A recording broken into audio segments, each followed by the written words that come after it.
Hello, it's JANG here with a LEGO Star Wars The Force Awakens set. This is Battle on Takodana. The set is based around a section of Maz Kanata's castle, and this is built up beautifully with wonderful colors used. I got a single flag there, which is an exclusive printed cloth piece, these nice pylons out front. They don't have her large statue. That would have been a nice inclusion here, but I just really appreciate the different textures, the nice shaping, and the nice colors. Very earthy tones, very appropriate. Not too many stickers used on this set on the whole. Nice variants. Just really feels like it's taken right out of that part of the actual Star Wars universe.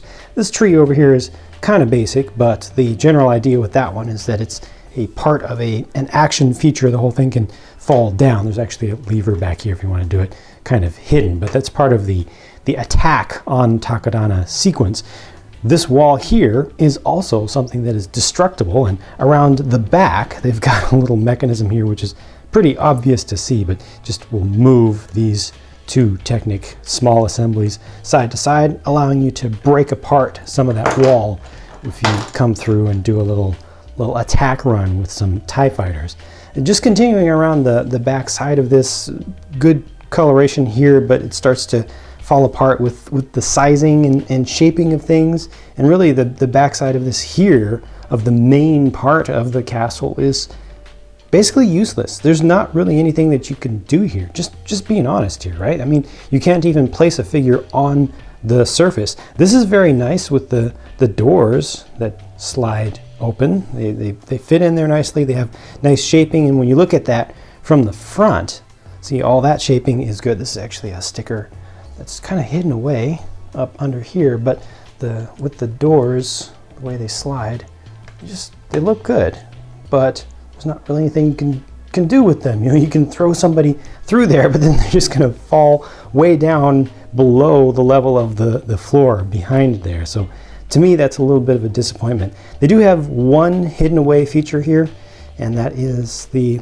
small little chest right here, which is actually behind the hinge mechanism. So you can hinge the whole thing to make it flat and wider, or you can bring it back into the courtyard. But this actually has a small little action mechanism over here with this knob that you turn to make it fall out. And then you can discover this chest, and inside you'll find a lightsaber hilt.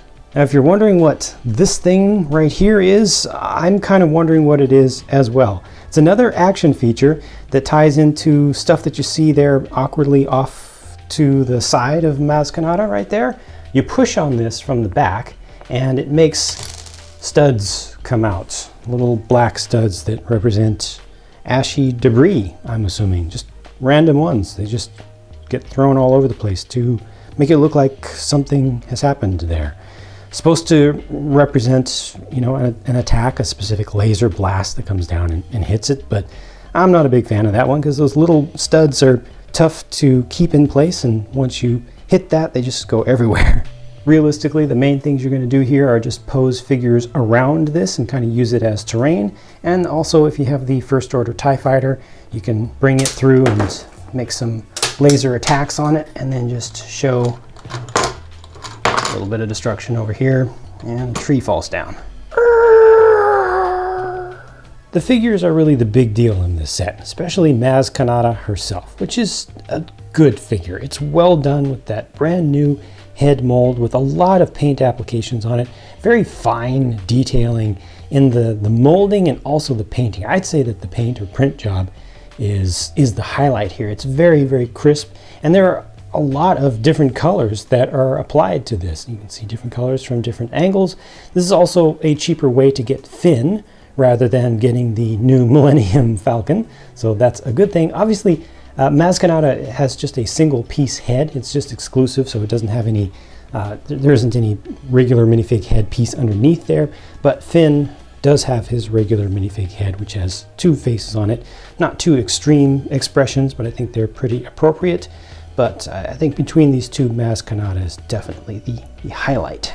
This is also a cheaper way to get an official Kylo Ren minifigure rather than getting his full command shuttle set, and you get a regular First Order Stormtrooper who's a very useful and valuable figure. See the same prints as previous with Kylo Ren here, front and back, and his exclusive special shape of nice cloth cloak material there, which in this case is just standing up just a little bit underneath. The Stormtrooper has the same little angry clone face as always, and Kylo Ren has a surprise. This is the first figure of Kylo Ren. It actually has a human face on there, and they include a hairpiece for him as well, which I think is okay.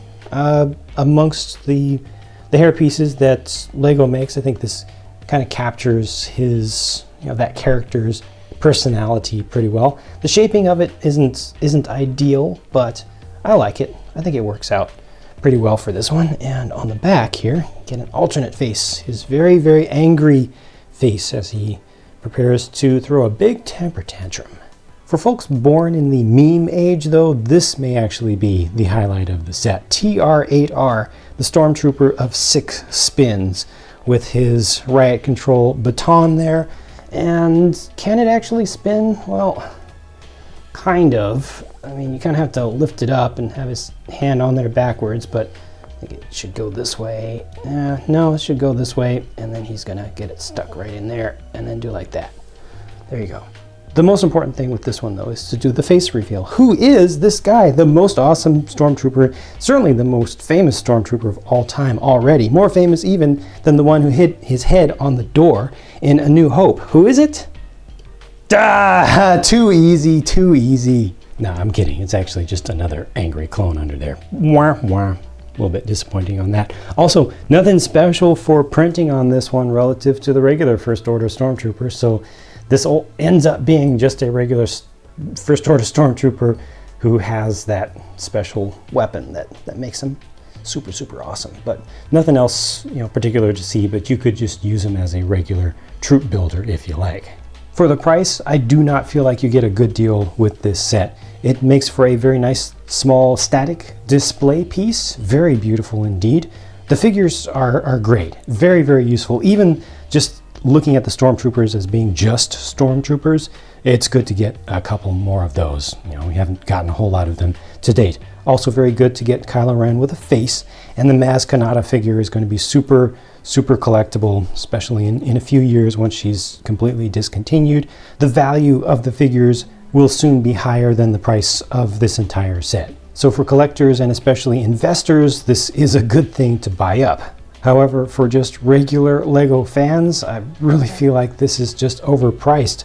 So a lot of conflict with this set. It should have been priced much lower, in my opinion, for what you get, for the volume of stuff that you get here. But because of the specific figures included, it probably will still sell well.